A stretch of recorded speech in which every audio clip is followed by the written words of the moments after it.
Então, nós vamos orar agora para dar início à nossa aula. Nas orações de vocês aí, que vocês se lembrem das vítimas e da população lá do Rio Grande do Sul, que estão passando momentos difíceis, e as orações de todos, todas as intercessões, com certeza vão ajudar aquelas pessoas. Não só com as orações, mas também com doações. Então, quem puder fazer doações, nós estamos preparando aqui roupas, alimentos para despachar para lá amanhã, tá? Então, Minha sobrinha, se alguém minha sobrinha tiver e tá lá, quiser, Marco. né? Vamos elevar as nossas orações a Deus e pedir para eles também. Vamos lá.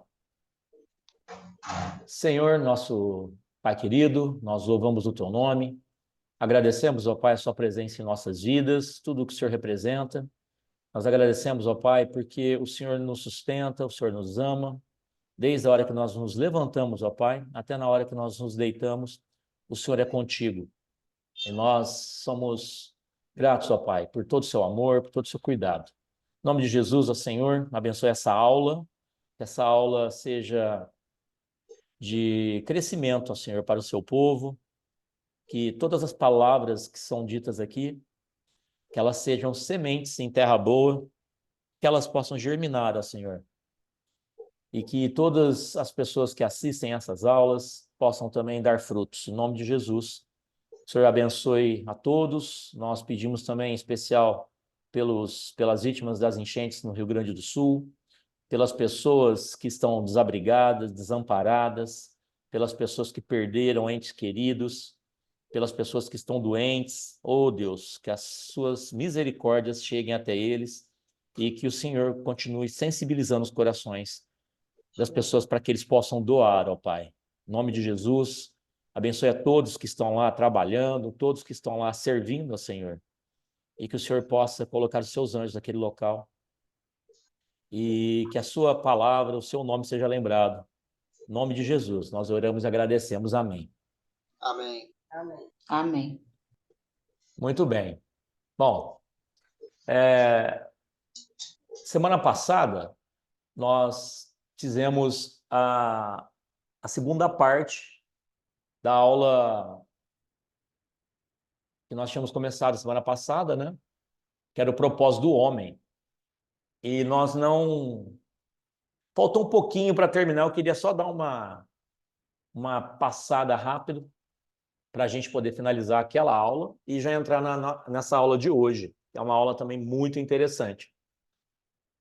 Eu comentei lá na última aula, eu parei recitando um trecho da Bíblia, de Daniel 9, versículo 2, que eu citei que Daniel era uma pessoa muito sábia, né? E que ele desenvolveu, adquiriu não só a inteligência, mas a sabedoria e o entendimento através da leitura, né? Então, Daniel lia, Daniel compreendia as escrituras. E nisso, essas pessoas, eles iam o quê? Eles iam expressando a imagem e semelhança de Deus, que reflete em domínio, né, em autoridade. O tema da nossa aula foi isso, né? Mostrar o propósito do homem na Bíblia, segundo a vontade de Deus. E a gente veio desenrolando isso. E o propósito do homem é exercer o quê? Essa autoridade, essa imagem e semelhança que Deus concedeu a todos nós. E nós vemos essa expressão, a imagem de Deus, em vários personagens na Bíblia. Então a gente vê, por exemplo, Abraão, ele expressou essa autoridade quando ele edificou altares para Deus. Então esses altares, eles representam uma forma de comunicação com Deus, né? Representa uma oração, uma consagração, e isso remete à imagem e o domínio de Deus. José também expressou imagem e domínio, quando ele se manteve em santidade diante de todas as investidas que ele teve, que ele recebeu, né? Moisés, subindo ao monte para receber as tábuas da lei, ele foi iluminado. E esse reflexo da glória de Deus deu a ele esse domínio para governar o povo durante o êxodo, né? A saída do povo do Egito. Davi, quando derrotou os inimigos de Saul, ele exercia esse domínio, né, e essa semelhança diante de Deus.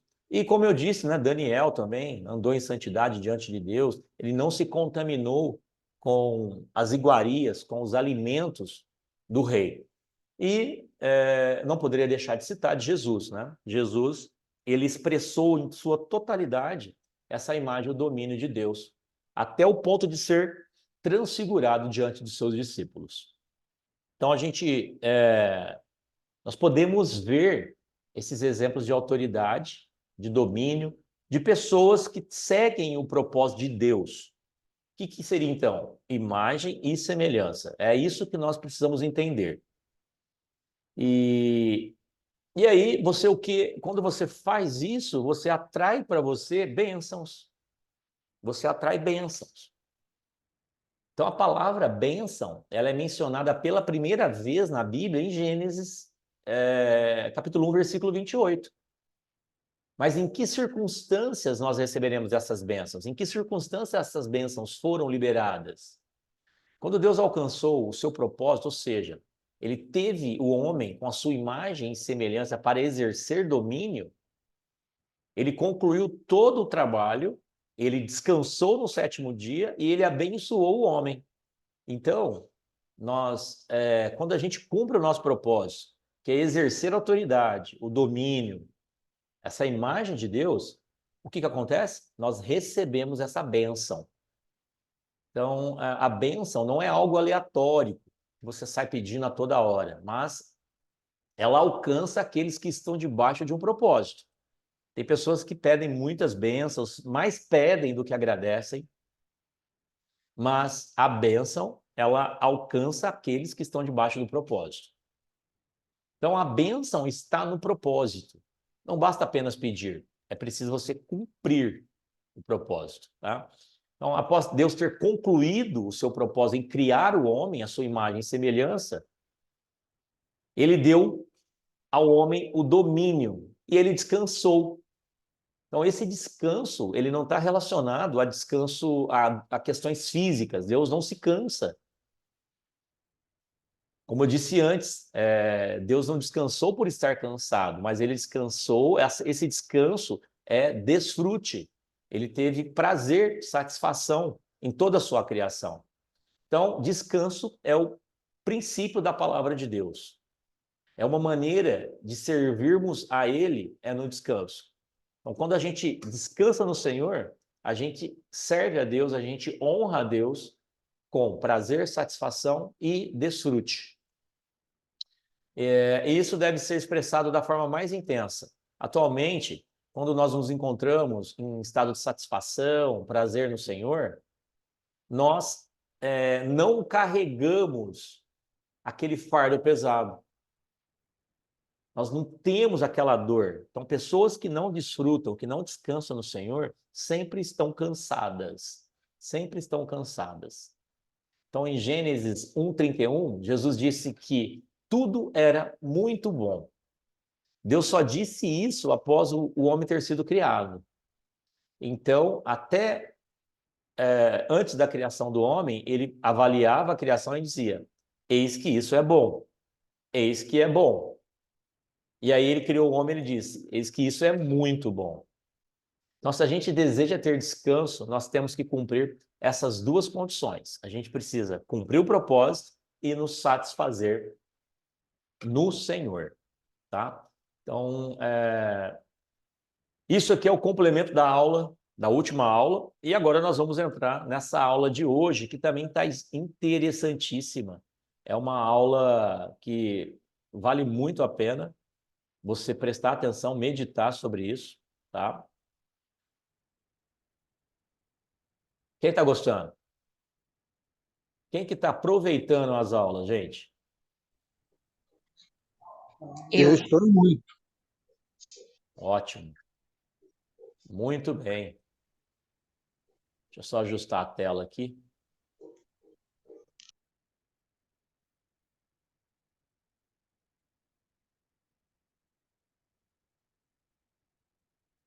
Nós vamos falar hoje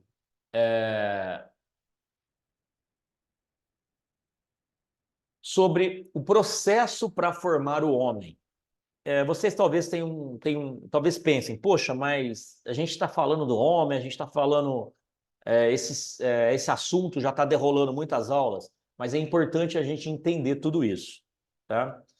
Por exemplo, hoje nós vamos falar sobre árvores, nós vamos falar sobre rios, nós vamos falar sobre alguns assuntos que, se você não entende, nós vamos falar sobre chuva.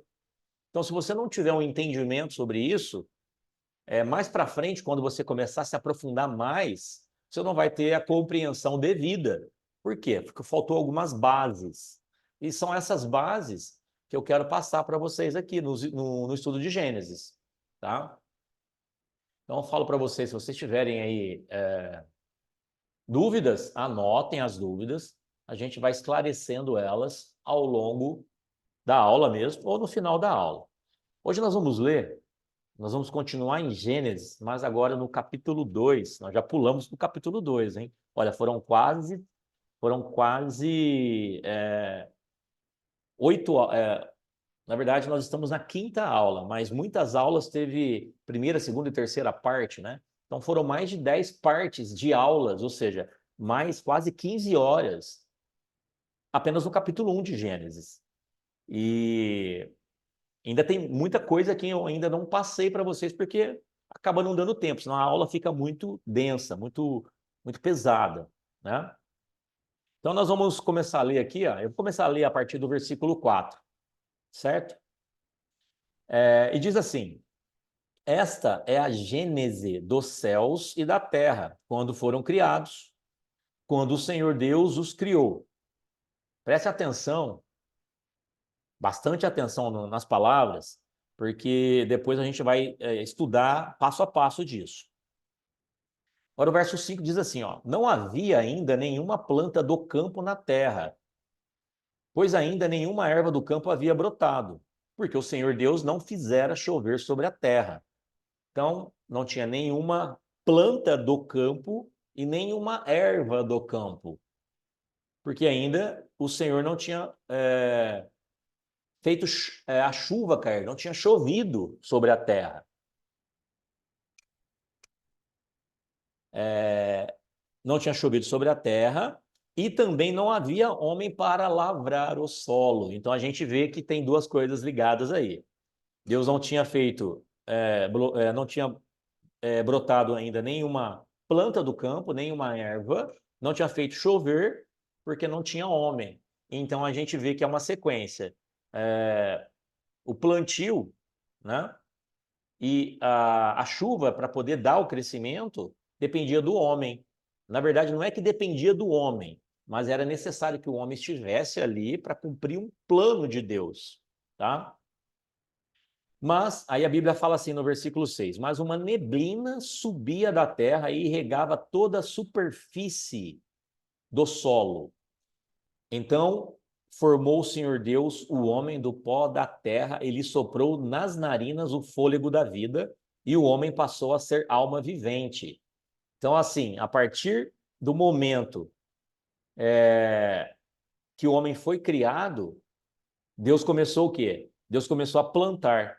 E aí disse: e plantou o Senhor Deus um jardim no Éden. Eu já falei para vocês que o Éden não é o jardim. O Éden é a nossa terra. E no Éden foi plantado um jardim, que é onde Adão vivia, tá? Então, Deus plantou um jardim no Éden. Deus plantou um jardim, não, deixa eu só achar aqui. Na direção do Oriente, e pôs nele o homem que havia formado.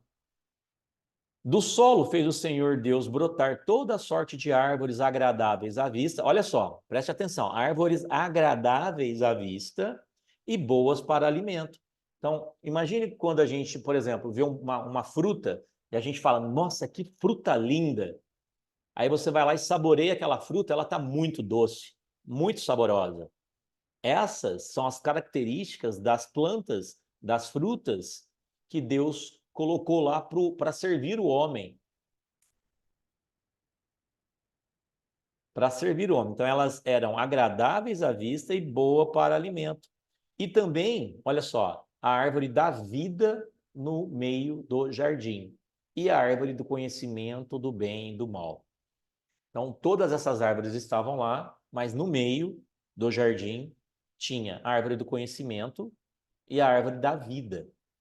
E aí diz, e saía um rio para regar o jardim e dali se dividia, repartindo em 4 braços. Então, até aqui que eu quero ler com vocês. Então, o que nós temos aqui? Nós temos toda a criação, né? No primeiro capítulo de Gênesis, fala dessa criação de uma forma geral, mas agora no segundo capítulo nós vamos ver essa criação de forma mais específica, mais detalhada.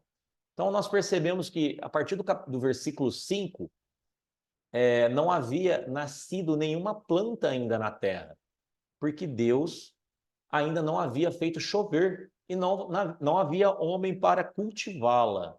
Então essa dependência do primeiro homem para poder lavrar é a sequência de um plano de Deus, de um propósito de Deus. A partir daí entendemos que Deus irá usar o homem para alcançar o seu propósito. É engraçado, assim, é engraçado não, é interessante, essa é a palavra. Porque às vezes a gente não consegue encontrar esse entendimento quando a gente lê. Às vezes a gente lê a Bíblia, a gente faz essa leitura, mas a gente não entende que isso está numa sequência. E às vezes isso passa despercebido. Esses pequenos detalhes passam, porém eles fazem toda a diferença, tá? Então, a partir daí nós entendemos o propósito de Deus, né? Que ele iria usar o homem.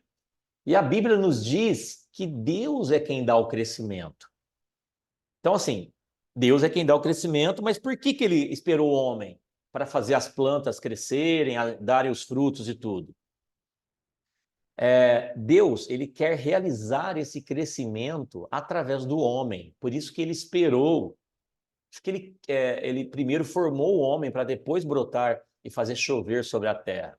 Ele quer usar o homem para obter o seu propósito, fazer o homem também cumprir o seu propósito. Então a gente viu que para o homem cumprir o propósito na aula passada, ele precisa ser imagem e semelhança de Deus, ele precisa exercer o domínio e ter autoridade. Então aqui nós temos uma afirmação que Deus não plantou nada, pois não havia feito chover sobre a terra. E não fez chover porque não havia ninguém para que trabalhasse nela. Mas por que só depois de criar o homem que Deus plantou o jardim e as demais ervas do campo? Porque Deus só fez chover após criar o homem, como eu disse. Ele queria que existisse na terra um representante dele, que foi criado à imagem e semelhança. Então aí você vê uma ligação entre o propósito de Deus e o propósito do homem. Então Deus trabalha simultaneamente. Ele realiza o propósito dele e também dá condições para o homem realizar o seu propósito. Então Deus só mandará chuva a partir do momento que tiver uma pessoa que o represente na terra, para poder cuidar das suas obras, das suas criações, para poder cuidar da semente. Então eu pergunto para você, existem situações que muitas vezes você passa, eu passo, e nós percebemos que são situações difíceis, são situações de sequidão. O que está faltando? Está faltando a chuva para fazer esse terreno, trazer essa terra, ser uma terra boa e ela poder dar bons frutos. Mas você não está tendo bons frutos. Então, o que a gente percebe? A gente percebe que suas sementes não estão dando os frutos no seu jardim, é porque você não está representando Deus e não está representando Deus, não está cumprindo o propósito de Deus e também não está cumprindo o seu propósito. Então, isso aqui é uma coisa que a gente tem que prestar muita atenção. Por quê? Às vezes a gente luta meses, anos, e a gente sempre olha para trás e fala, poxa vida, que terreno seco, que dificuldade para ter as coisas, que dificuldade para conquistar, que dificuldade para obter. Então a gente precisa observar se o nosso propósito está de acordo com o propósito de Deus, se a gente está cumprindo isso. Por quê? Deus, na sua infinita soberania, ele escolheu o homem como um instrumento para cumprir o seu propósito. E ele o chama para colaborar, para cooperar com ele nesta obra. Tá? Então aqui nós ficamos já com essa introdução, só nessa introdução nós já temos muitas revelações, são muitas informações importantes e impactantes para nós. Agora vamos falar um pouco sobre a formação do homem. Todos sabem, né, que o homem é feito do pó da terra, né, tendo o corpo feito do pó da terra. Então a gente imagina que Deus foi lá e criou o homem, ele moldou o homem. Ele foi lá, pegou o barro, né, pegou a terra, o pó da terra, misturou ali com a água e fez um barro. E esse barro ele moldou o homem. Porém, nós sabemos que após a queda do diabo, ele foi lançado à terra. Então preste atenção em uma revelação aqui. O diabo foi lançado à terra. Então Deus pega o pó desta terra e faz o homem frágil como um vaso de barro, para a partir disso poder criar todo um propósito que no final é o quê? Derrotar Satanás através do homem. Então é por isso que nós somos criados do pó da terra. Você fica perguntando, por que Deus criou o homem do pó da terra, né? Já perguntaram isso, sim ou não? Quem já se perguntou isso? Por que o homem foi criado do pó da terra? O homem não poderia ter sido criado de uma outra matéria? Amor, a Ana quer entrar na reunião, aceita ela aí, por favor. Desculpa, eu não estou vendo aqui as pessoas. Espera aí. Espera aí, amor, deixa eu achar ela aqui. Ela não está aqui não, amor? Aparece aqui para mim, para aceitar. Preciso colocar outra pessoa como anfitrião aqui para poder cuidar disso. E eu só vou dando a aula, porque senão eu me perco aqui. Aí eu não sei onde que eu parei. Aí ficam falando que uma pessoa não sabe onde parou, outra não sabe o que falou, não sabe o que ouviu. Parece conversa de louco isso aqui, né? Deixa eu ver aqui, peraí, gente. Tem um comentário aqui. Aí a Laura está falando que sim. Laura, você já imaginou do que Deus poderia criar o homem? Poderia criar o homem da madeira, por exemplo? A partir, não sei, de uma fruta, da água. Não, mas ele criou o homem do barro. Do barro. Então, por que ele criou o homem do barro? Porque através do barro, ou seja, da terra, onde Satanás foi jogado, lançado, onde houve uma maldição, a terra foi amaldiçoada pelo pecado do homem, por Satanás ter seduzido Eva e ter feito a introdução do pecado, contaminado a todos com o pecado, na terra. Então, na terra surge uma pessoa frágil, um ser frágil. A Bíblia fala, depois a gente vai falar, desprezíveis, né? Mas no sentido de ser simples, ser quase que descartável. E Deus forja nesse homem o propósito dele, a imagem dele, dá domínio, dá autoridade para que ele possa vencer Satanás. Então, isso é tremendo, é tremendo. Quando a gente começa a entender essas passagens. Então, aqui nós temos o quê? Nós temos o desejo de Deus é manifestar a sua glória aos principados e potestades, fazendo com que esse homem frágil possa derrotar o inimigo. Isso consta lá em Efésios, capítulo 3, versículo 10, eu vou ler para vocês. Diz o seguinte: para que agora, pela igreja, a multiforme sabedoria de Deus seja conhecida dos principados e potestades nos céus. Então, existe algumas vertentes teológicas que acreditam que Satanás, ao mesmo tempo que ele pode estar na terra, ele pode estar nesse campo esse campo dos céus, que é onde se concentra as potestades, as hostes espirituais, os principados. né? Então, é um tráfego, né? Então, ele está na Terra, mas ao mesmo tempo ele está nessa parte dos céus. E é através do homem que Deus usa da sua multiforme sabedoria. Essa multiforme sabedoria seria uma sabedoria ampla, uma sabedoria completa, que abrange todas as formas de compreensão. Deus usa dessa sabedoria. Para quê? Para capacitar o homem a apresentar, a mostrar a sua glória a esses príncipes e essas potestades que estão nos céus. Gente, esses príncipes e essas potestades, elas são principados e potestades malignas, tá? Bom, então existe também uma diferença entre glória e poder. Por exemplo, os anjos, os demônios, os anjos malignos e os demônios já conhecem o poder de Deus. Eles já conhecem, até mesmo porque eles foram banidos do trono do reino celestial através do poder de Deus. Porém, Deus agora, ele quer revelar a sua glória. São coisas diferentes.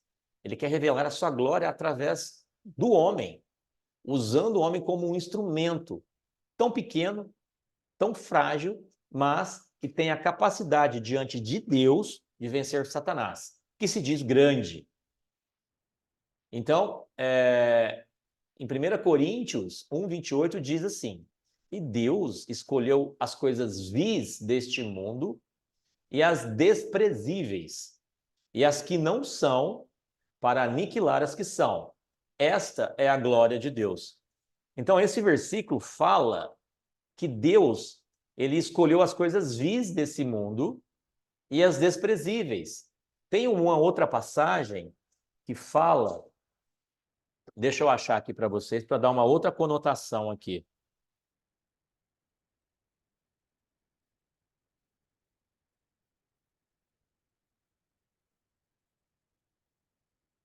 É, 1 Coríntios, deixa eu só achar onde está essa Amor, passagem. aceita aí, por favor.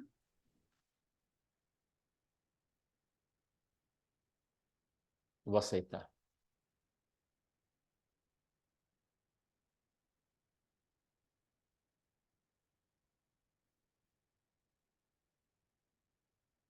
Ela não está aqui, amor. Não está aparecendo solicitação para ingressar na sala. Aí, agora apareceu.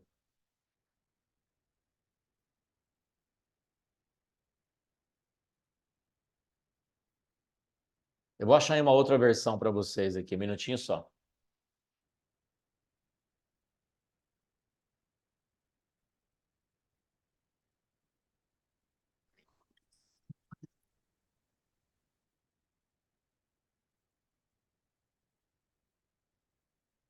Aqui, ó.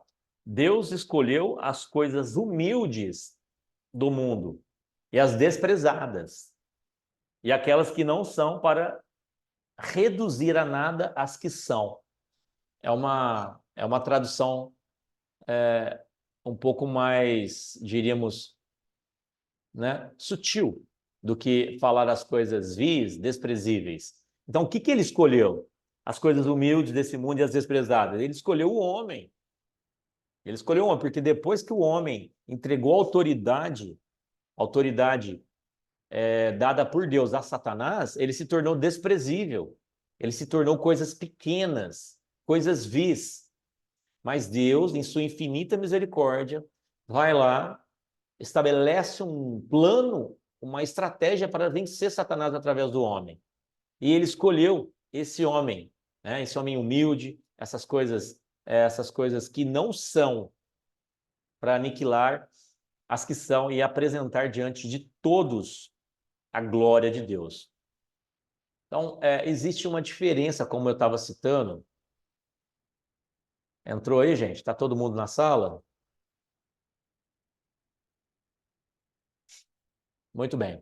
Então, existe uma diferença entre glória e poder. Então, por exemplo, quando o maior vence o menor, não há glória nenhuma nisso. Agora, assim, não há glória nenhuma. Por exemplo, Golias vencer Davi. Não tem glória, porque Golias era o gigante. Porém, é glorioso quando a gente vê o pequeno Davi vencendo o gigante Golias, sem armadura, sem armas poderosas. Assim a gente vê o quê? A gente vê a glória de Deus se manifestar.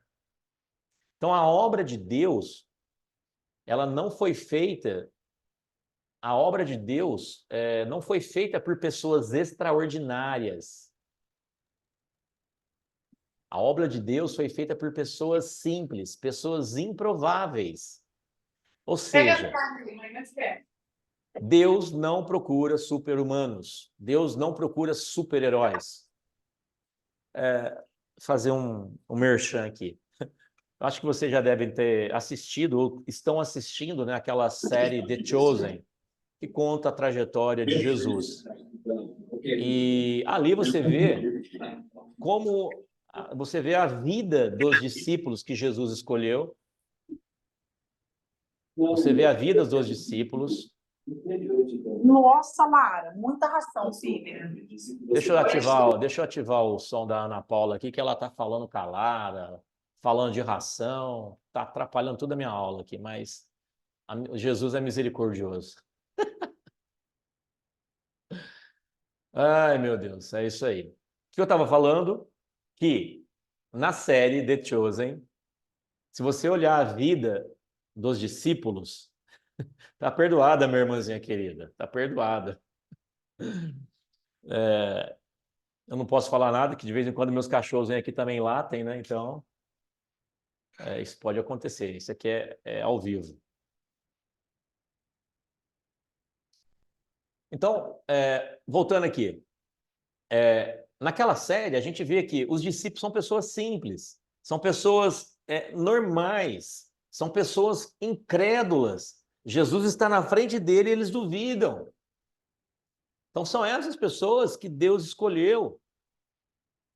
Não é super-heróis, super-humanos, pessoas extraordinárias. Não, Deus não procura super-humanos, mas Ele procura pessoas que estejam dispostas a receber a glória de Deus e expressá-las.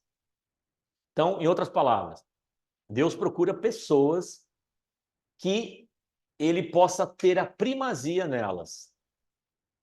Deus procura pessoas que coloquem Ele em primeiro lugar. Você pode receber a palavra de Deus. Essa palavra, se você não semear, se você não plantar essa palavra numa terra fértil, ela pode cair do lado, vêm as aves e roubam, comem essa semente, roubam essa semente. Ou seja, Deus quer pessoas que ouçam a palavra dele, Deus quer pessoas que coloquem ele em primazia em suas vidas, porque muitas são as preocupações dos seres humanos. E nessas preocupações, nós deixamos de crer, nós deixamos de ter o prazer no Senhor. E a gente nós vivemos aprisionados pelos nossos medos, pelas nossas fraquezas, né?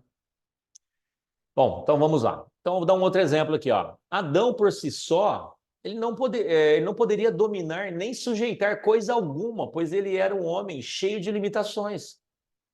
Cheio de limitações.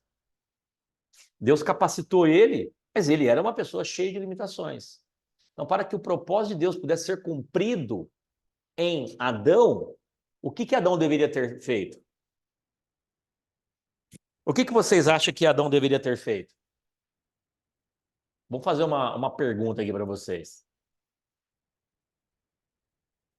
Para que Deus cumprisse o propósito dele em Adão, que era um homem como nós, uma pessoa frágil, sem qualificações, o que Adão precisaria ter feito?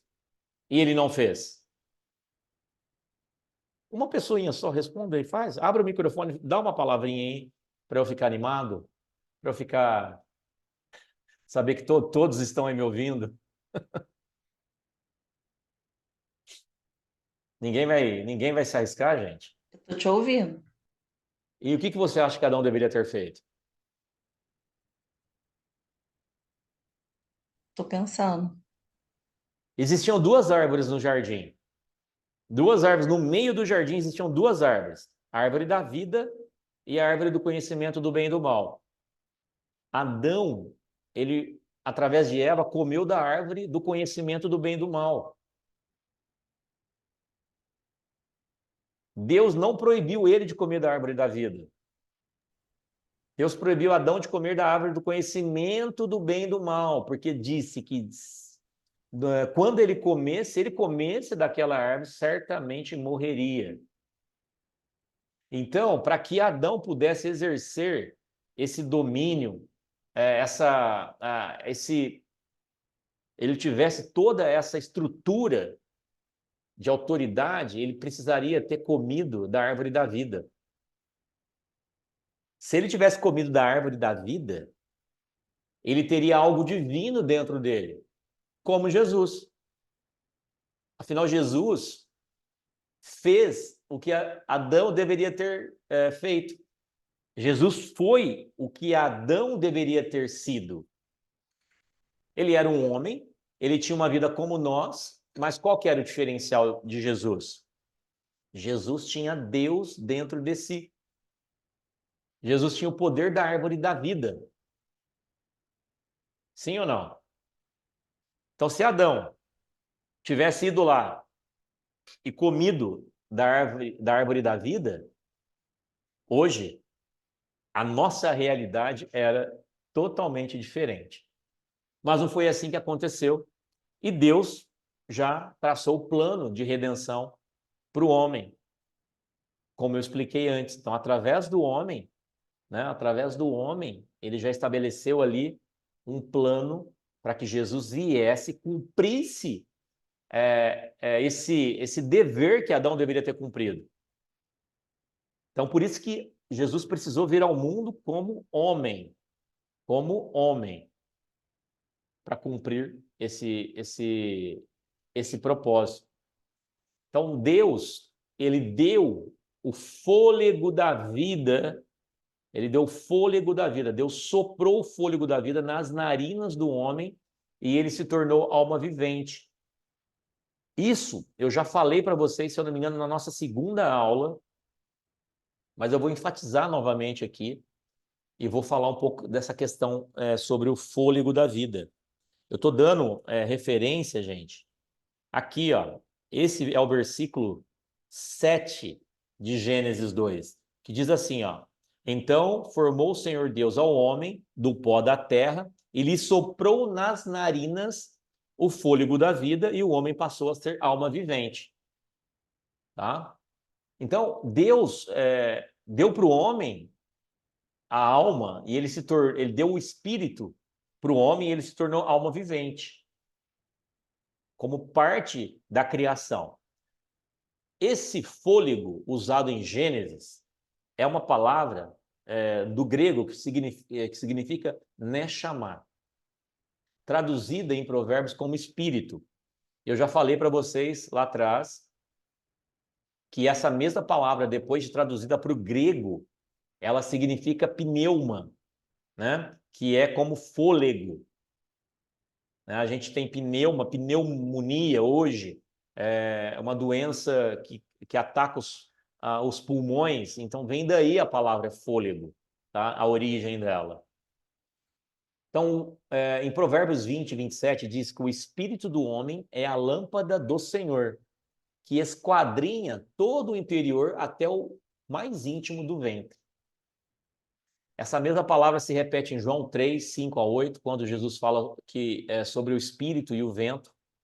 Então, essa palavra, como eu expliquei, ela é traduzida para o grego como pneuma, que também é traduzida como espírito. Então, quando Deus lança a palavra dele, quando Deus fala, ele fala a palavra e junto vem o espírito. Elas não são separadas. O homem, quando ele fala, ele leva com ele só a palavra, não leva espírito. Mas quando Deus fala, Deus leva com a sua palavra junto espírito e a palavra.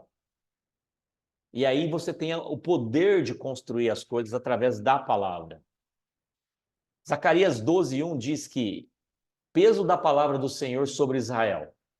Fala o Senhor, o que estendeu o céu, o que funda a terra e o que forma o espírito do homem dentro dele. Olha isso. Deus formou o espírito do homem dentro dele, quando ele soprou nas narinas dele.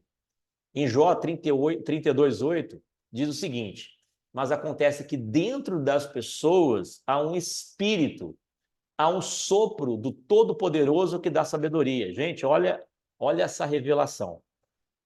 Dentro do homem há o sopro do Todo-Poderoso. Esse sopro, ele nos dá sabedoria. Então, através desse soprar, Deus nos capacita com sabedoria, que é o que muitas pessoas hoje não possuem. Gente, tem muita gente inteligente, mas tem poucas pessoas sábias. Não tem nada a ver sabedoria com inteligência, são coisas distintas. Existem muitas pessoas inteligentes, mas são poucas pessoas que possuem sabedoria. Muito menos ainda quem possui sabedoria e inteligência. Então, dentro dessa linha de raciocínio que nós temos, Deus soprando nas narinas do homem. Então, quando Deus sopra no nariz do homem, está soprando no corpo do homem. Quando ele sopra o espírito. E esse espírito, ele se une ao corpo e ele forma um terceiro elemento que é chamado de alma. Então, existem alguns grupos que não acreditam que nós somos compostos por esses três elementos: corpo, alma e espírito.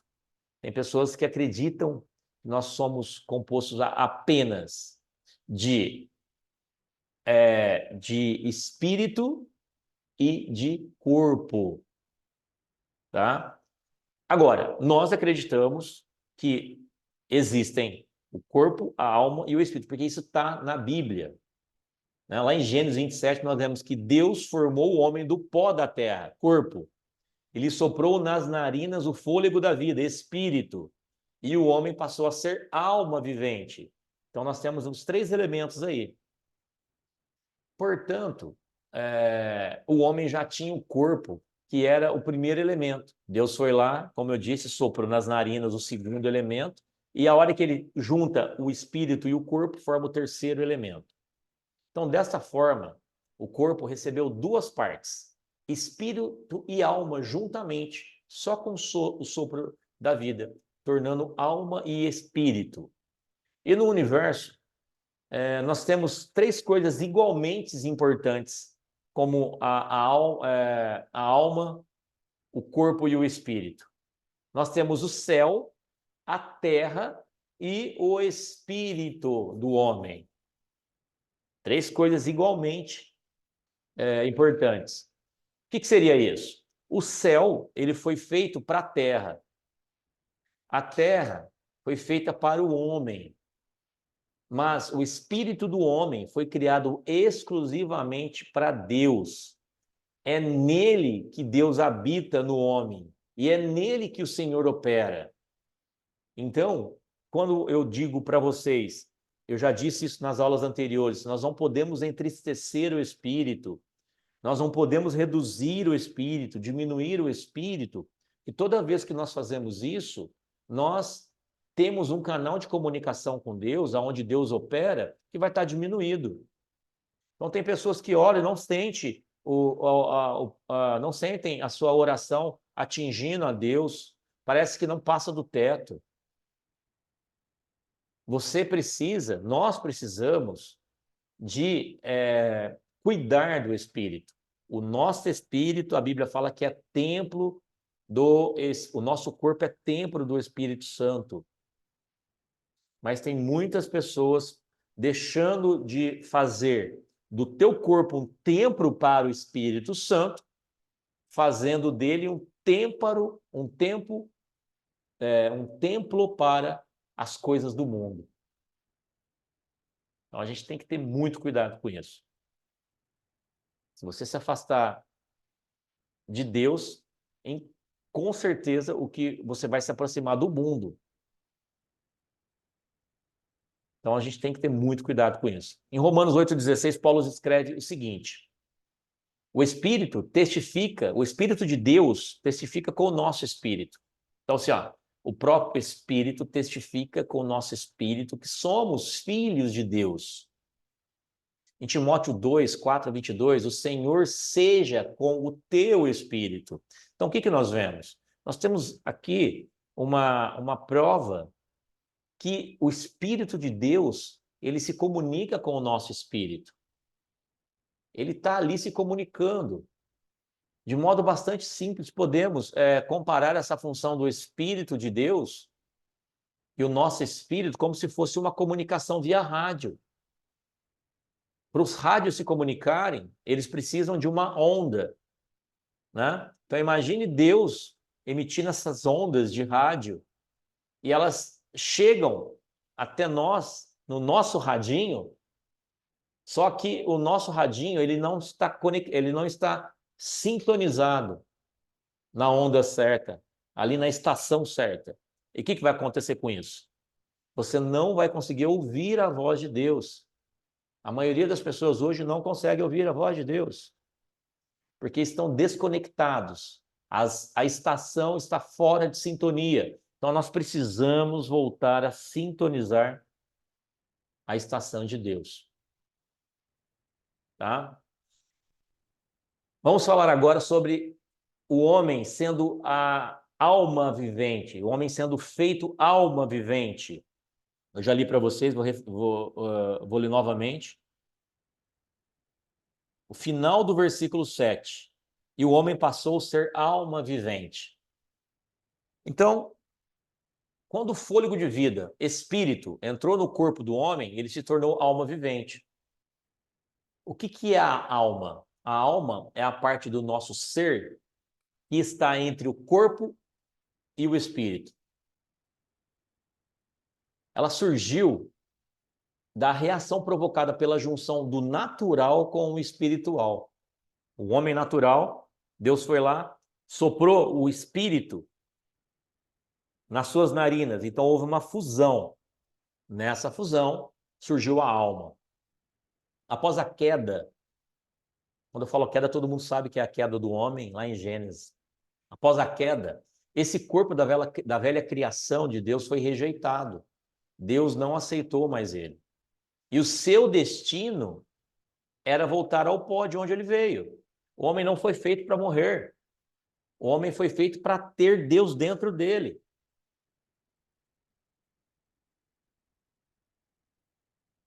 Mas ele não...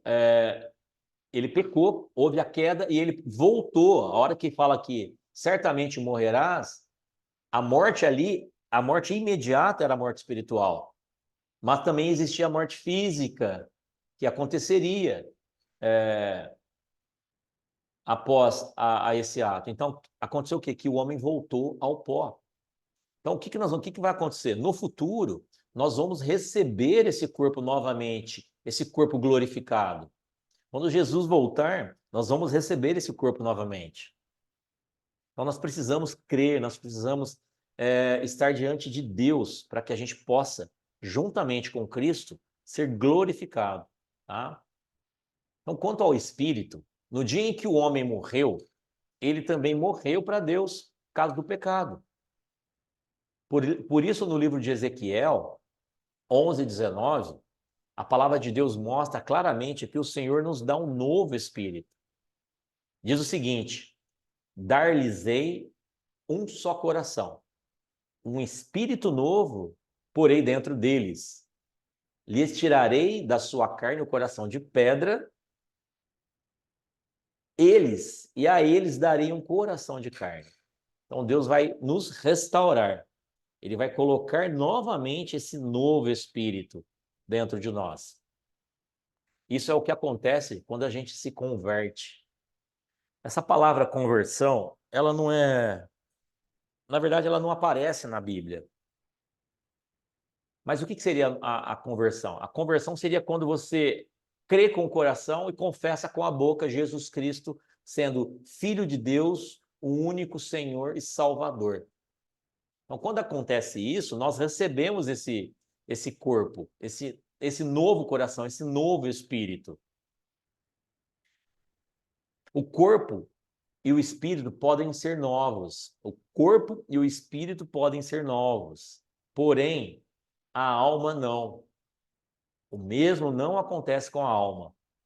Então, o que nós temos? Em todo o Novo Testamento, nós vemos que o trabalho de Deus em nos curar, vem através do processo de restaurar e transformar a nossa alma. A alma precisa de restauração e transformação. O coração, Deus nos dá um novo coração. O espírito, Deus nos dá um novo espírito. Mas a alma precisa de ser transformada. E a nossa luta é contra a carne, né? Na verdade, não é nem contra a carne no sentido físico, mas é contra os desejos que emanam da nossa alma. Aí chega um horário que você tem que ler a Bíblia, você não tem vontade de ler a Bíblia. O horário que você precisa cultuar, você não tem vontade de ir na igreja. As coisas boas você não faz, mas as ruins você faz. Isso é a luta. É a luta. E nós precisamos estar atentos a isso. Então, gente, a alma é o que nos torna diferente de qualquer outra criação de Deus, inclusive dos anjos, que são apenas seres espirituais. Então, é por meio da nossa alma que nós entramos em contato com a nossa psique. Deus se comunica através do nosso espírito. Mas se a nossa alma estiver ligada às coisas do mundo, o que vai acontecer? Nós vamos diminuir essa conexão com Deus. A nossa alma é o meio onde nós temos o quê? A conexão com os nossos pensamentos, as nossas emoções, a nossa vontade, as decisões que nós tomamos. Isso é tudo ligado à alma. Então, em 1 Tessalonicenses 5, 23, diz o seguinte: o mesmo Deus da paz o santifique em tudo, e o vosso espírito, alma e corpo sejam conservados íntegros e irrepreensíveis na vinda de nosso Senhor Jesus Cristo. Então, ele diz que nós precisamos se manter íntegros, conservar íntegros. O que significa a palavra íntegro? Talvez você coma arroz integral, você coma um cereal que ele seja integral. Está dizendo que ele é original, que ele é íntegro. Ele não passou por processos de deformações ou de mudança na sua característica original. Então, íntegro é isso. Você está se mantendo íntegro? As pessoas, elas são corruptas, elas se corrompem. E aqui nós somos chamados a ser incorruptíveis, irrepreensíveis, para que a gente possa receber esse novo espírito, esse novo coração e ter a nossa alma transformada. Então, da mesma forma que nós temos necessidades físicas que estão ligadas ao nosso corpo, a gente, por exemplo, tem vontade de comer, de beber, né? De descansar, de dormir, essas coisas.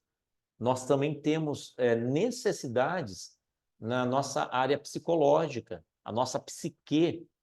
Ela precisa também de atenções. Então, por exemplo, na questão psicológica, você precisa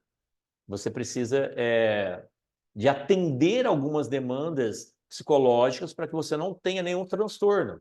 Então, às vezes, você vai precisar ter um momento de relaxamento, um momento de lazer, um momento para poder ter prazer nas coisas, né? Você pode fazer uma leitura, você pode passear, você pode fazer uma viagem.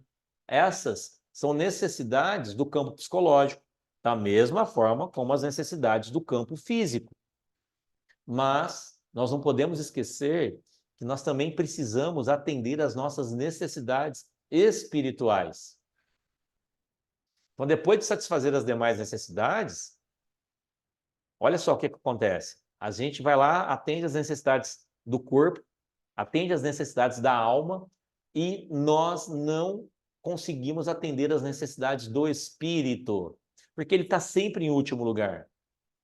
E a gente percebe que por mais que você faça, por mais que você faça, por mais que você busque essas realizações, essa satisfação, você sempre está vazio.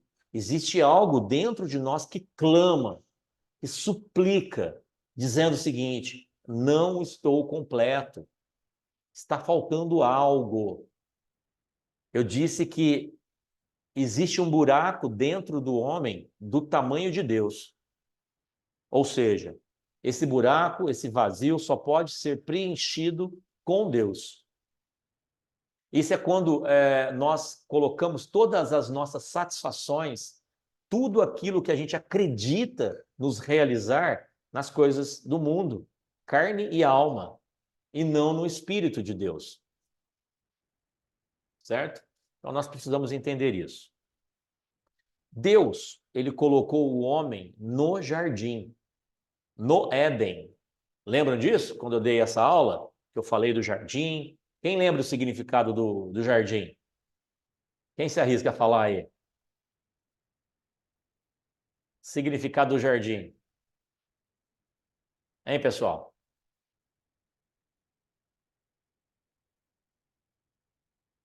Ou vocês aprenderam muito ou vocês não aprenderam nada. O que significa Éden?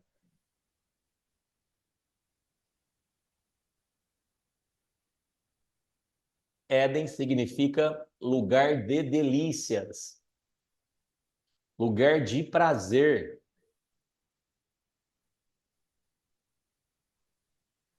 A Laurinha, você falou alguma coisa, Laura? Ela tá perguntando, a gente tá ouvindo ela, a gente não tá ouvindo, não. Não, não está ouvindo, não está sem áudio. Está liberado o áudio, mas não está saindo o som.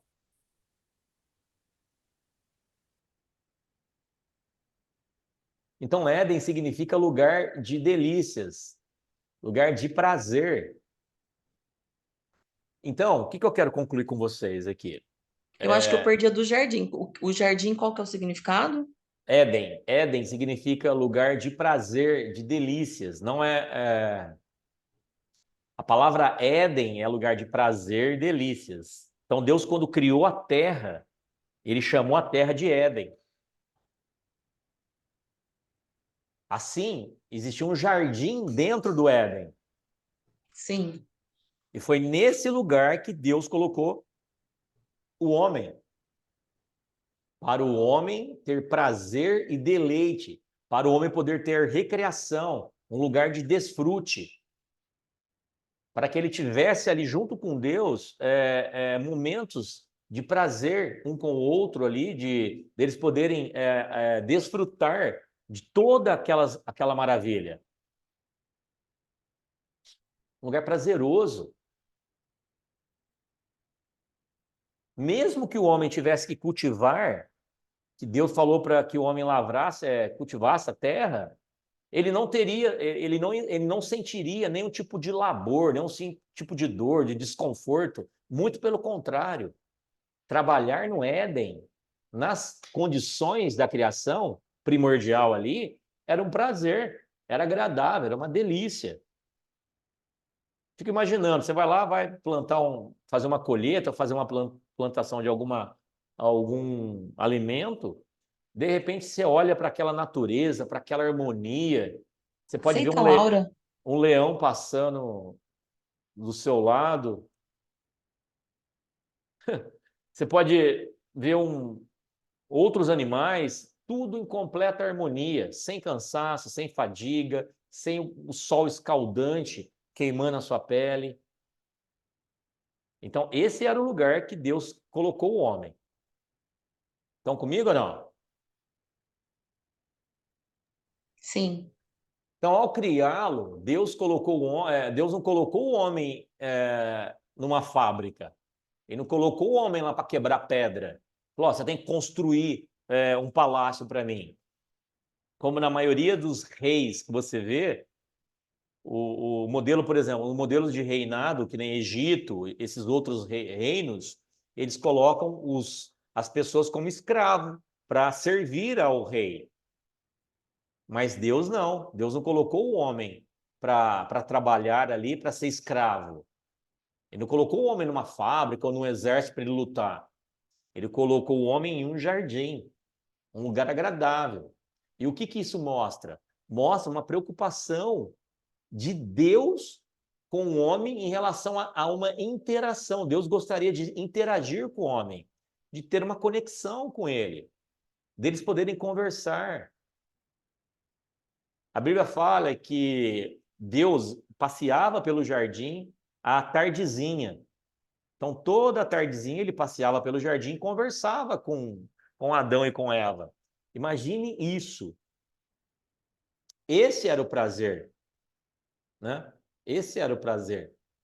Eu expliquei para vocês uma aula passada, se vocês sentem meio que um déjà vu na viração do dia para a noite, no entardecer, se vocês têm uma sensação, alguma coisa que remete a algo que você não viveu, mas que você sente. Eu sinto isso. E o que é isso? Isso é a herança genética que Deus colocou no homem. A nossa alma tem saudade de coisas que nós ainda não vivemos, mas que está registrado no nosso DNA espiritual, na nossa alma, que é essa viração do dia, esse contato com Deus. Isso é algo prazeroso. Então Deus criou o homem para isso. O homem foi criado no 6º dia. Eu falei isso na última aula. O 6º dia do homem... Desculpa, o homem foi criado no 6º dia, ou seja, o primeiro dia do homem é o 7º de Deus. E o que aconteceu no 7º dia? Deus descansou. Então ele criou o homem no 6º dia, e no 7º dia ele falou assim: homem, Adão, vem para cá, vamos descansar. Esse descanso, eu volto a afirmar, não é cansaço físico. Não é cansaço físico, não existia cansaço. Esse descanso era desfrute, prazer, coisas que nós não fazemos mais, porque nós não buscamos em Deus esse desfrute. A gente busca no mundo, em balada, em festas, em confraternizações, em bebidas, em comilanças e assim por diante. O que acontece? A gente cansa, a gente não consegue descansar, porque não está buscando num lugar certo. Então é certo que fomos criados em Deus para sermos instrumentos. Óbvio, nós precisamos, nós temos uma tarefa, um propósito, um trabalho a ser cumprido. Nosso exemplo, gente, é Jesus Cristo. Então, desde o início até o fim, o alfa e o ômega, o princípio e o fim, a Bíblia começa com Jesus e termina com Jesus. Ele é o nosso modelo. Então, Jesus, ele cumpriu integralmente, lembra? O propósito de Deus para o homem. O que o homem não foi capaz de cumprir, Jesus desceu, veio à terra, se fez homem e cumpriu esse propósito para Deus, em nosso favor, em nosso lugar. Da mesma forma, Jesus Cristo, antes de ter feito qualquer coisa, em seu batismo, diz o seguinte, lá em Lucas 3:22, que o Espírito desceu sobre ele em forma corpórea como uma pomba, e ouviu-se uma voz dos céus: Tu és meu filho amado, em quem me comprazo. Olha esse versículo. Vocês já devem ter lido, já devem ter ouvido isso, né? Tem muitas pessoas que andam com um colarzinho com uma pomba. Então, essa pomba, ela simbolicamente representa o Espírito Santo. O Espírito Santo também é representado por outros elementos, pelo azeite, pelo vinho, pelo fogo.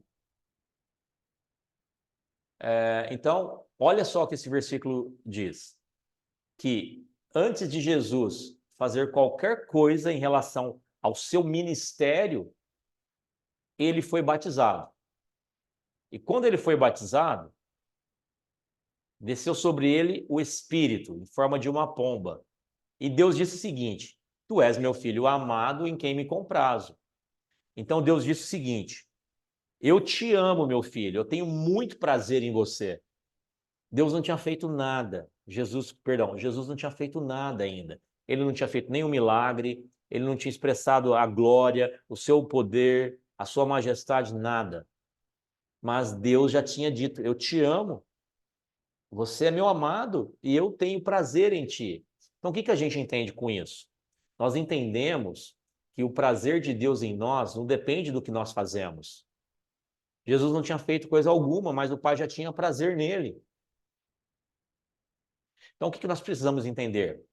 Que a única forma de nós podermos ter descanso, a única forma da gente poder buscar diante de Deus esse desfrute na nossa alma e no nosso espírito, é saber que nós somos amados por Deus.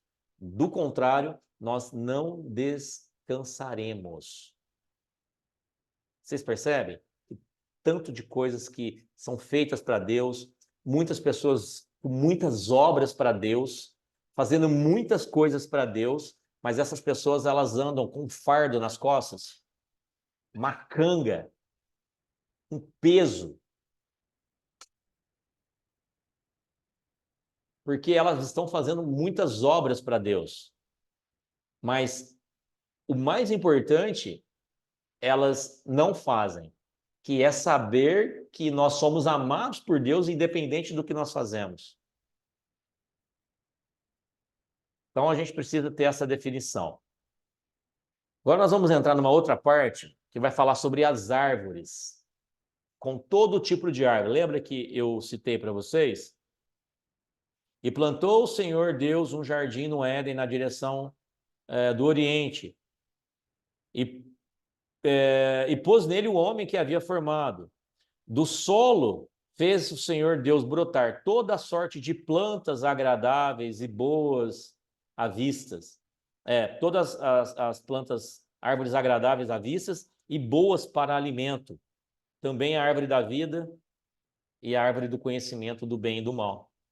Lembra que eu falei para vocês que quando a gente estuda e não apenas lê, a gente começa a entender significados de muitas palavras, de muitos termos.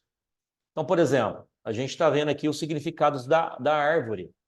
Quando que você iria ler a Bíblia, Gênesis, e entender esses significados, que existem muitos significados aqui que eu vou explicar para vocês. A Bíblia começa falando de árvore e termina também falando de árvore. Então, esse conceito de árvore na Bíblia, ele é muito importante. A Bíblia começa falando lá em Gênesis, capítulo 2, versículo 16, 17, capítulo 3, de 1 a 3, capítulo 22, capítulo 24 de Gênesis, fala de árvore. Ezequiel 47, 12 fala de árvore. Apocalipse 22, 2 fala de árvore. 14 e 19 também falam de árvores. Gênesis 2, 9. O Senhor fez com que ali crescessem árvores lindas de todos os tipos, que davam frutas boas de se comer. No meio do jardim ficava a árvore da vida e também a árvore que dava o conhecimento do bem e do mal. Isso aqui é uma outra tradução na linguagem de hoje. Então, o que nós temos aqui? Nesse versículo, nós vemos novamente Deus mostrando a sua intenção para o homem. Deus não queria que o homem trabalhasse, Deus queria que o homem fosse feliz. Por isso ele formou árvores agradáveis à vista e boa para alimento. Imagine se Deus não tivesse preocupado com a nossa felicidade, nosso bem-estar, ele iria mencionar que ele teria feito árvores boas à vista e saborosas. Não. Só que você lê a Bíblia, você não vai entender isso, se não tiver alguém que te ensine. É por isso que a gente precisa falar para as outras pessoas que estão no grupo, mas não estão participando, porque existe um espírito de preguiça, um espírito de adormecimento que não deixa as pessoas ficarem dispostas para assistir a aula na terça-feira. Era na quinta, eu mudei para terça para poder melhorar. mas a gente ainda tem resistência. Por quê? Porque existe um espírito maligno cegando o entendimento das pessoas. E como que ele cega o entendimento? Fazendo a pessoa chegar atrasada do trabalho, fazendo a pessoa ficar cansada, no outro dia ter um problema, não dá para fazer isso, não dá para fazer aquilo. Você Eu precisa sei que tem entender. muitas pessoas que assistem depois, que comentam comigo, mas não consegue, às vezes não te faz pergunta, provavelmente ainda fica com bastante dúvida, né? Assim, a gente, isso aqui é uma obra interdenominacional, como eu sempre digo, é uma obra que eu não tenho fins lucrativos com isso aqui é um ministério de ensinar as pessoas. Assim, elas podem assistir novamente, novamente não, elas podem assistir posteriormente, porque é um recurso que nós temos de poder gravar essa aula. Isso é maravilhoso, é maravilhoso. Eu sei que elas podem assistir a qualquer momento. Isso também é bênção. Isso também é bênção. Mas o importante é assistir aqui, fazer uma pergunta, tirar dúvidas. Gente, deixa eu falar uma coisa para vocês. Aonde estão reunidos 2 ou 3 em meu nome, ali eu estarei. E existe uma unção quando nós estamos reunidos aqui. Isso aqui é um formato de uma igreja. A Bíblia fala que as portas do inferno não prevalecerão contra a igreja. Quem são quem forma a igreja? A igreja, ela é formada pelas pessoas. Os diversos membros do corpo, juntos, formam o corpo de Cristo. Nós somos a igreja. Através da união das pessoas, nós formamos a igreja. Então, é importante que a gente esteja juntos. Ah, mas dá para assistir depois? Dá, normalmente. Só que se você não tem a unção, você não tem a revelação. Tá? Então, como eu falei para você, Deus Ele quer que o homem seja feliz. Ele se preocupa com isso. Deus se preocupa com a satisfação e o prazer do homem. Deus quer a nossa felicidade. Você acha que Deus fica feliz vendo a sua tristeza? Você acha que há alegria no coração de Deus quando Ele vê que você está triste, que você não está contente? Não existe alegria, não existe alegria diante de Deus olhando para aquelas pessoas que estão sofrendo lá no Rio Grande do Sul. Ah, mas Deus permitiu aquilo ali Deus não permitiu, aquilo ali é desobediência, aquilo ali é livre, decisão. Isso está ligado a tempos remotos. A Bíblia diz que a terra foi amaldiçoada pelo pecado. A partir do momento que a terra foi amaldiçoada, esse controle das árvores, dos ventos, das águas, deixaram de estar sobre o domínio de Deus e foi entregue para Satanás. Esse mundo já é do maligno. Então, existem convergências espirituais. Deus não está feliz com aquilo. Deus não está feliz com aquilo, mas ainda não é o momento de Deus agir. Mas está muito próximo. E disso nós precisamos estar atentos. Então, Deus, ele não fica contente com as tristezas, com as decepções. Não. Deus, ele fica feliz, ele fica contente quando ele olha em nós, o sorriso no nosso rosto. Ele olha para a gente está satisfeito com o quê? Nós estamos satisfeitos com Deus e com o que ele é para nós. Tem pessoas que acordam amargurado, ficam amargurado o dia inteiro, vão na igreja, tá amargurada, carrancudo, cara de maracujá, aqueles maracujá bem velhos, sabe, enrugado. Gente, que alegria é essa? Nós precisamos ficar alegres no Senhor. E quando ele vê que nós estamos alegres nele, independente das circunstâncias, nós cumprimos esse propósito. Jó perdeu tudo. Jó perdeu os filhos, perdeu os bens materiais, perdeu perdeu tudo em questões de minutos. Sabe o que ele fez? Ele falou, ele foi para fora e deu glória a Deus. Ele disse: "Nu saí do ventre da minha mãe, nu voltarei. Deus deu, Deus tomou. Toda a honra e toda a glória seja dada a Deus." Eu vi uma cena muito forte ali naqueles recortes dos vídeos lá do Rio Grande do Sul, de um senhor em cima da casa, a casa sendo tomada pelas águas, e ali ele estava recitando: dai glória a Deus. Gente, como é possível uma pessoa perder tudo, vendo as coisas sendo levadas, sabe? Que capacidade espiritual que essa pessoa tem de olhar para aquilo e falar: glória a Deus, glória a Deus. Essa é a capacidade da pessoa que é dirigida pelo Espírito e não pela carne. Tem pessoas amaldiçoando Deus, tem pessoas, sabe, blasfemando contra Deus, atribuindo a Deus todas essas coisas. Mas saiba que isso não tem a mão de Deus nisso. Então Deus quer que a gente fique feliz nele. Ele não está ligado a obras. Nós não devemos nos importar tanto se a gente faz para Deus alguma coisa. Porque tem pessoas que ficam incessantemente ligadas à igreja, muita obra. Todo dia tem uma reunião, todo dia tem uma célula, todo dia tem um ministério, todo dia tem a oração, todo dia tem isso, todo dia tem aquilo. Não fica em casa, não tem dia para a esposa, para o marido, não tem dia social para poder reunir com a família. Por quê? Tem coisa, gente, tem coisas que nós fazemos para Deus que Deus não pediu. Tem coisas que a gente faz para Deus que Deus não quer. Doce engano você achar que ficar trancado dentro de uma igreja, carregando, se exaurindo de obras, você está fazendo a vontade de Deus. Olha só o que diz em Romanos 14, 17. Pois o reino de Deus não é uma questão de comida ou de bebida. Quando ele fala comida e bebida, ele está dizendo obras. Obras. Satisfações pessoais. Satisfações carnais, não é isso. Mas de viver corretamente.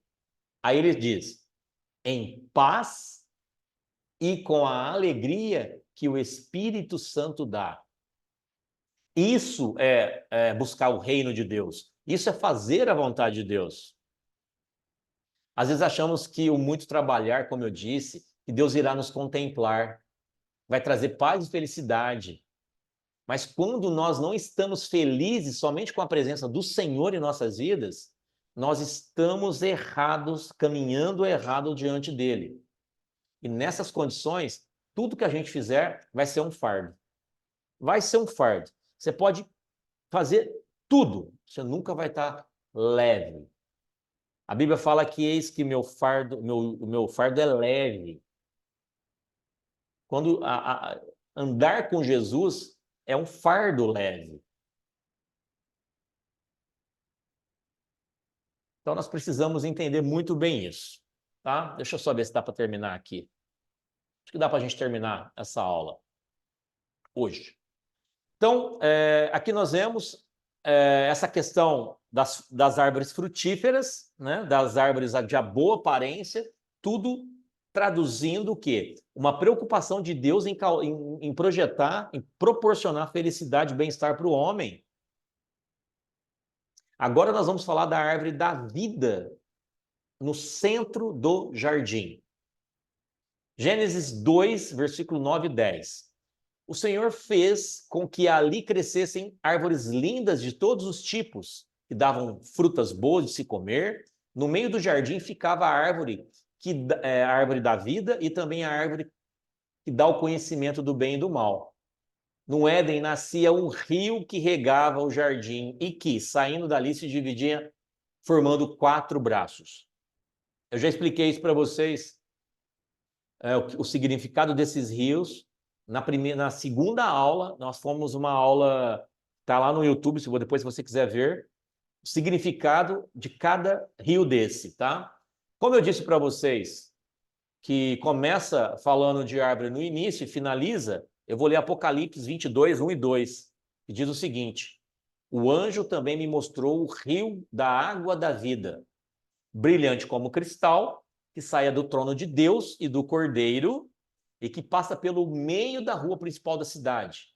Em cada lado do rio está a árvore da vida, que dá 12 frutos por ano, isto é, um por mês, e as suas folhas servem para curar as nações.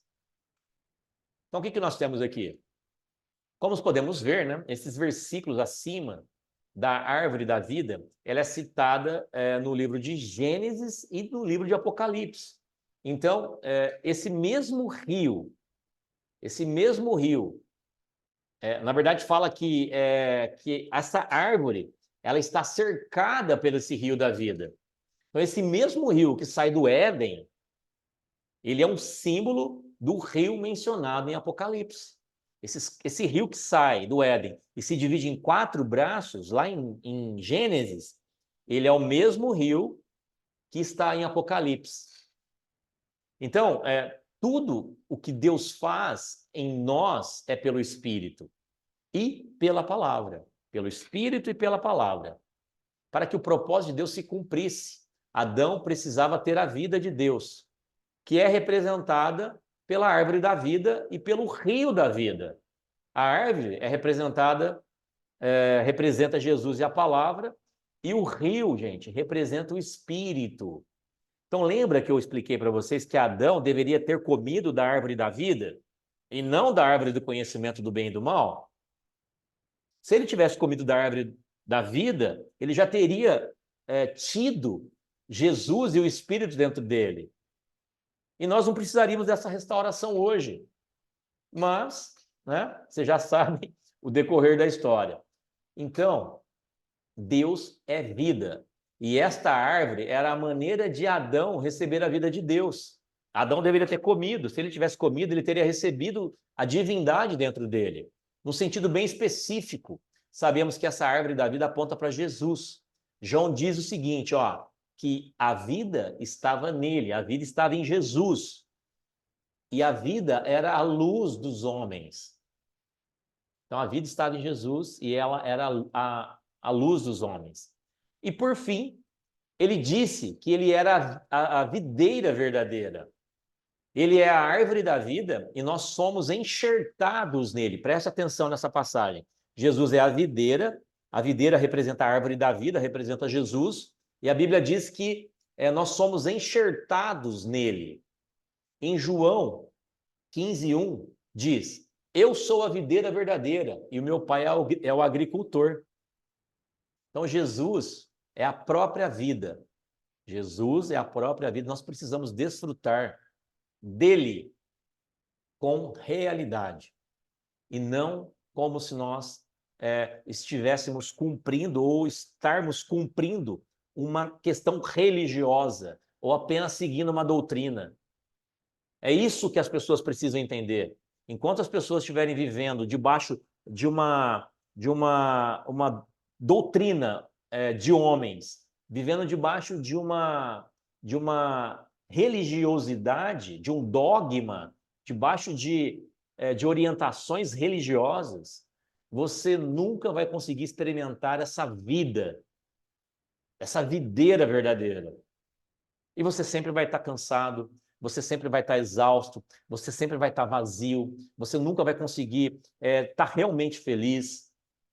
Você não vai poder olhar para as coisas simples da vida e contemplar aquilo com prazer, porque você vai estar sempre querendo mais, porque é isso que o mundo prega. Você precisa de mais para ser aprovado, você precisa disso, você precisa daquilo. Não basta só ter uma formação, tem que ter várias formações, não basta ser isso, não basta ser aquilo. A gente precisa chegar no momento e buscar essa paz que é só em Cristo que nós encontramos. Somente em Cristo. Do contrário, sofrimento, cansaço, dores e assim por diante. Vou abrir agora para perguntas. Eu quero que vocês façam perguntas. Façam perguntas. Manda aí.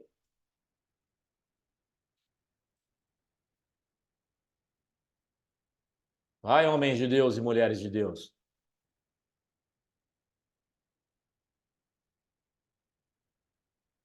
Deixa eu ver o que tem no chat aqui.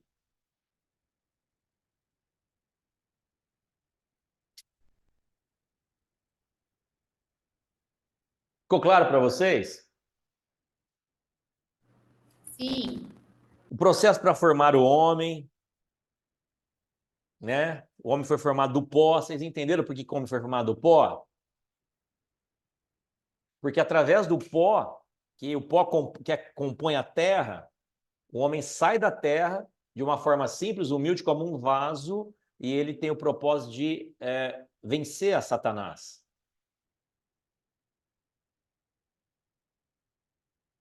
Entenderam o processo de receber o fôlego da vida? O homem era um bonequinho de barro sem vida. Deus foi lá, soprou no nariz, nas narinas do homem, o espírito. Aí, nesse momento, o homem passou a ser alma vivente. Certo? Então, aí juntou as três esferas, a tricotomia, corpo, alma e espírito. A alma vem com a fusão do espírito com o corpo, ela aparece, ela surge desse momento. Feito a alma vivente, eu expliquei. O homem é colocado no jardim, essa parte é maravilhosa. Eu fico vendo as pessoas reclamarem, né? De cansaço, de fadiga, nada tá bom, nunca tão satisfeito.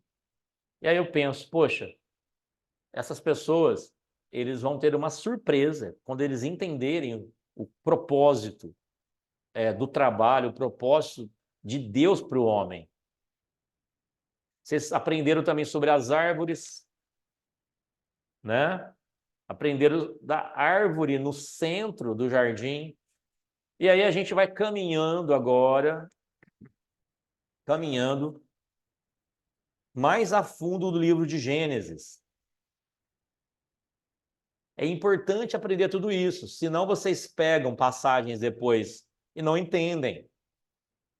Vocês pegam uma passagem lá de Apocalipse, você vai falar, mas está falando da árvore. Ah, mas que árvore? Vocês acham que é assim? Vocês acham que é uma árvore literal, mas não é literal, é simbólico. Existe figuras de analogias por trás. Ok? Essa, então, mais uma aula. Vai subir para o YouTube e depois vocês podem compartilhar com as pessoas, tá bom? Vou interromper aqui a nossa gravação.